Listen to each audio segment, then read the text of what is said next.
Most preschoolers struggle with early reading for one simple reason. They can't hear the sounds inside words yet. And if they can't hear them, they can't read them. But here's the twist. Most adults teach phonics backwards. We jump straight into letters when the real breakthrough comes from training the ear first. And the Montessori I Spy lesson is one of the most powerful ways to build phonemic awareness if you teach it correctly. And I've taught this lesson to hundreds of children in Montessori classrooms, and it transforms their reading readiness.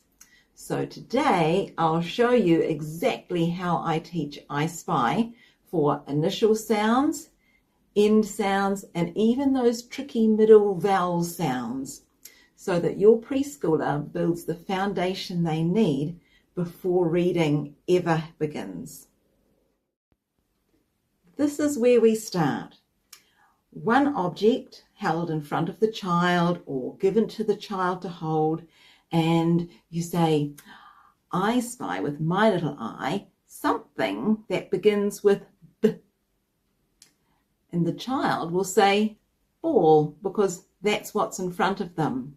And we want this first presentation to be one where they can't fail. Then we reinforce the lesson. Yes, ball starts with B. And as the child starts to understand the concept, how the game works, and that they're thinking of the first sound of a word, you can gradually add additional objects. So we always need to isolate the difficulty, moving from 1, 2 to 3 objects. Every step of the way, we're setting the child up to succeed. And as you add objects, give your child time to look and think. I spy something that starts with K. Pause, let the child think, let them scan the objects, and when they choose the car, you can confirm, yes, car begins with K. And when they're succeeding with objects, you could use pictures, and I've got a whole series of children's videos to practice I Spy using pictures. And this presentation works because it draws attention to the sounds in words. But there are some common mistakes, like using too many objects too soon, or using the letter names instead of the sounds. Once initial sounds are effortless for the child, we shift the child's attention to the end of the word. Now, this could take weeks.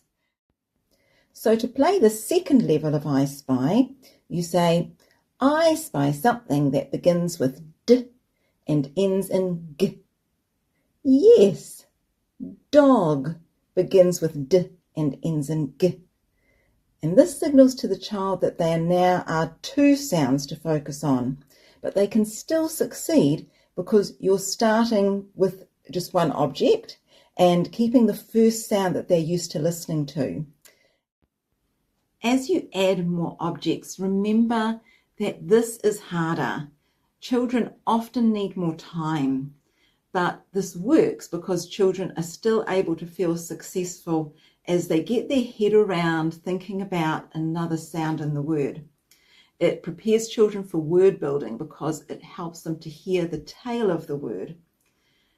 But some common mistakes at this level are choosing objects with consonant blends, or adding an to the end of sounds, so saying da instead of a clean, crisp d, or even just moving too quickly.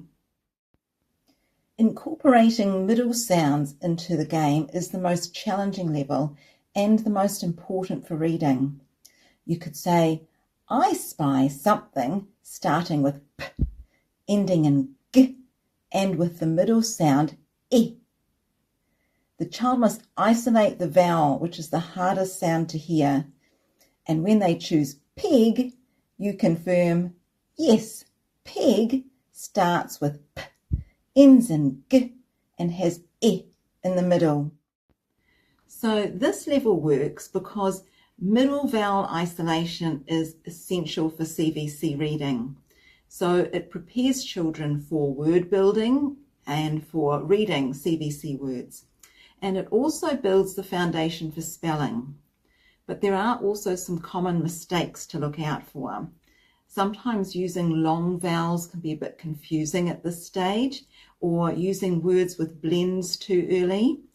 Rushing into this stage, remember it can take weeks to solidify the previous two stages. Now, if you've learned something new or this video has helped you in any way, please click like. It really does help my channel. Most adults think that reading starts with letters, but reading actually starts with listening. And when children can master these sound games, reading becomes much easier. And here's the part almost everyone gets wrong. The I Spy lesson isn't just a cute game, it's the foundation for the entire Montessori pink, blue and green progression. If your child can hear sounds clearly, learning the sandpaper letters becomes more meaningful and the pink language materials become much easier. So in my next video, I'm going to go through the whole Montessori language progression. And if your child has started playing the sound games, but needs a little bit more practice, have a look at my children's videos where they can play I Spy with me. And if you're following the pink, blue and green progression, subscribe to my channel so that you don't miss the upcoming blue series release. I can't wait to share it with you.